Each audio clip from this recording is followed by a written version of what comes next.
प्राचीन भारत में नालंदा विश्वविद्यालय उच्च शिक्षा का सर्वाधिक महत्वपूर्ण और विश्वविख्यात केंद्र था। यह दुनिया का सबसे पुराने विश्वविद्यालयों में से एक है। इसकी स्थापना 5वीं शताब्दी में गुप्त वंश के शासक सम्राट कुमारगुप्त ने की थी। महायान बौद्ध धर्म के इस विश्वविद्यालय में हीनयान बौद्ध धर्म के साथ अन्य धर्मों की शिक्षा दी जाती थी। अनेक पुराभिलेखों और 7वीं सदी में भारत भ्रमण के लिए आए चीनी यात्री वेनसांग तथा इत्सिंग के यात्रा विवरणों से इस विश्वविद्यालय के बारे में विस्तृत जानकारी प्राप्त होती है। चीनी यात्री ह्वेंसांग ने यहाँ लगभग साल भर शिक्षा ली। विश्वविद्यालय विश्व का प्रथम आवासीय विश्वविद्यालय था और उस समय इसमें तकरीबन 10,000 विद्यार्थी और लगभग 2,000 अध्यापक थे। इसमें शिक्षा ग्रहण करने के लिए विद्यार्थी भारत के विभिन्न क्षेत्रों से ही नहीं बल्कि विदेशों से भी आया करते थे। नालंदा विश्वविद्यालय को आक्रमणकारियों ने 3 बार नष्ट किया, लेकिन 2 बार इसको पुनर्निर्मित किया। तीसरी बार तुर्की सेनापति बख्तियार खिलजी और उसकी सेना ने प्राचीन नालंदा विश्वविद्यालय को नष्ट कर दिया था। उस समय बख्तियार खिलजी ने उत्तर भारत में बौद्धों द्वारा शासित कुछ क्षेत्रों पर कब्जा कर लिया और एक बार वह काफ़ी बीमार पड़ा। उसने अपने हकीमों से काफ़ी इलाज करवाया मगर वह ठीक नहीं हो सका और मरणागत स्थिति में पहुंच गया। तभी किसी ने उसको सलाह दी कि वह नालंदा विश्वविद्यालय के आयुर्वेद आचार्य राहुल श्री भद्र को दिखाए और इलाज करवाए, परंतु खिलजी इसके लिए तैयार नहीं हुआ। उसे अपने हकीमों पर ही ज़्यादा भरोसा था।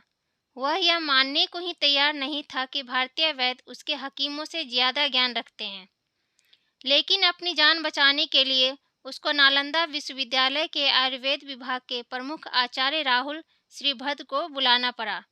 फिर बख्तियार खिलजी ने वैद्यराज के सामने एक अजीब सी शर्त रखी और कहा कि मैं उनसे द्वारा तभी मैं इलाज करवाऊंगा जब वह किसी भी प्रकार का मुझे भारतीय दवा नहीं खिलाएंगे। बिना दवा के वे उसको ठीक कर सकते हैं तो करें। वैद्यराज ने सोचकर उसकी शर्त मान ली और कुछ दिनों के बाद वो खिलजी के पास एक कुरान लेकर पहुँचे और कहा कि इस कुरान की पृष्ठ संख्या इतने से इतने तक आप रोज पढ़िए तो आप ठीक हो जाइएगा। बख्तियार खिलजी ने वैद्यराज के बताए अनुसार कुरान को पढ़ा और ठीक हो गया। ऐसा कहा जाता है कि राहुल श्रीभद्र ने कुरान के कुछ पन्नों पर एक दवा का लेप लगा दिया था। वह थूक के साथ उन पन्नों को पढ़ता गया और ठीक होता चला गया। खिलजी इस तथ्य से परेशान रहने लगा कि भारतीय विद्वान और शिक्षक को उसके हकीमों से ज़्यादा ज्ञान था। फिर उसने देश से ज्ञान, बौद्ध धर्म और आयुर्वेद की जड़ों को नष्ट करने का फैसला लिया। परिणाम स्वरूप खिलजी ने नालंदा की महान पुस्तकालय में आग लगा दी और लगभग 9 मिलियन पांडुलिपियों को जला दिया। कहा जाता है कि यहाँ इतनी सारी किताबें थी कि यह 3 महीने तक जलती रहीं और धूं-धूं करके वह जलती रही। नालंदा की लाइब्रेरी में तकरीबन 90 लाख पांडुलिपियां और हजारों किताबें रखी थी। नालंदा विश्वविद्यालय की लाइब्रेरी 9 मंजिल की थी। ऐसा कहना गलत नहीं होगा कि नालंदा विश्वविद्यालय दुनिया का दूसरा सबसे प्राचीन विश्वविद्यालय है, जिसे इख्तियारुद्दीन मोहम्मद बिन बख्तियार खिलजी ने नष्ट कर दिया। यह थी नालंदा विश्वविद्यालय के नष्ट होने की जानकारी।